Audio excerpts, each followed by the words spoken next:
Peter Muteti was abducted while he was at this store on Saturday morning. He was buying milk and eggs, and a lot of people have been to question the staff there. And if this unit is not dismantled, we'll be giving the name of the building and the full names of that officer and his cousin in this administration. And these people are not answerable to the Inspector General of Police. Except the police. The police have not asked them anything if they claim they don't have them. He was bundled into a car that was parked over here. But here's the interesting thing. The building has 5 different CCTV cameras facing here. There they are. Those are the cameras on every floor. When Mr. Gachagua and Larry Madowo joins the war against abduction, these people became the instant game changer, and by Mr. Gachagua revealing the names of the officers, Gen Z were very quick to go online and establish the contact details and name of this person who are being accused and the place where they work. However, things unfolded that at the end of the day, the person came out to deny, but the right one later was masked out of his adult. And Mr. Larry Madowo came with the international pressure where he reported these things on the international media. In fact, here is the tip. It's a bit of a mystery in Kenya about who is abducting government critics who have been disappearing since these protests began in June. At least 82 people, according to the Kenya National Commission of Human Rights. And what seems to happen is as soon as somebody becomes critical of the government on social media or organizes a protest, they disappear. Some of them have come back and said they were tortured, they were chained to the floor, naked, and questioned about the source of the funding, or just why they're being so vocal against the government of President William Ruto.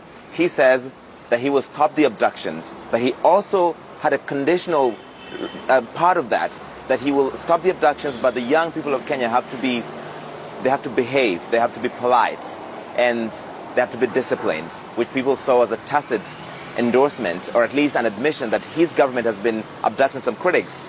In the last 2 or 3 weeks, several more people have disappeared. Some of them young people in their 20s who posted AI-generated images of President William Ruto in a casket. One of them, a popular cartoonist who's been sharing satirical silhouettes of President William Ruto. They've all disappeared. Their families believe they were picked up, tracked on their phone, and picked up by Kenyan security forces. I want you to listen to one of the family members. I am here as a parent. Please, I am begging. I have cried enough. I do not have strength. I feel like dying.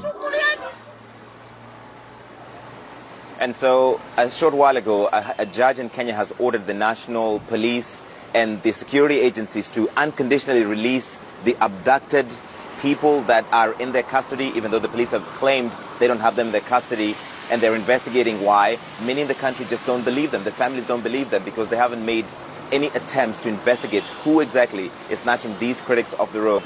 And they've disappeared, some of them, for several months now, Becky. It's good to have you, sir. Thank you very much indeed. To Larry, who is today in Luanda in Angola. Right.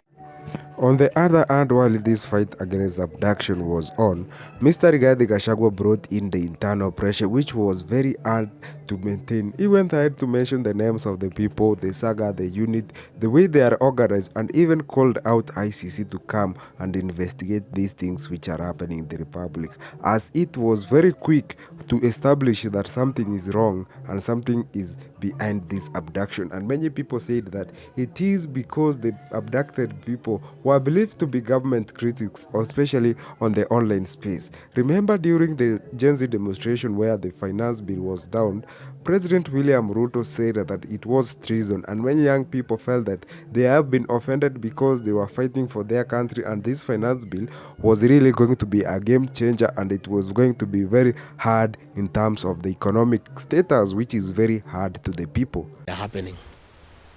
What happens? The National Police Service have a constitutional duty to protect life and property. When the Inspector General of Police admits that he is helpless, what are the people of Kenya supposed to do? The admission by the Inspector General of Police that he is not aware of who is doing the abductions confirms what we know and what we have gathered. There is a unit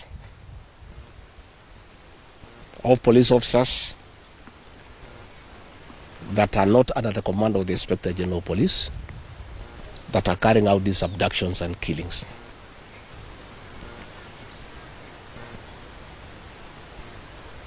There is a building in Nairobi, the 21st floor, in the city center, where this unit is operating from.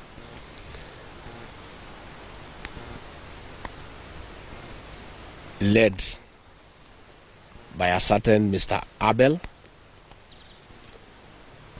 will be giving a second name the next 1 week or so. This is a unit of officers drawn from across security agencies that are not under the command of the Inspector General of Police. Abel is a cousin to a very senior government official in this administration. And if this unit is not dismantled,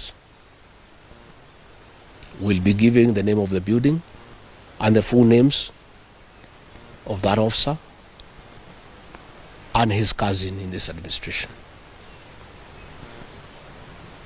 And these people are not answerable to the Inspector General of Police. Your guess is as good as mine as to who is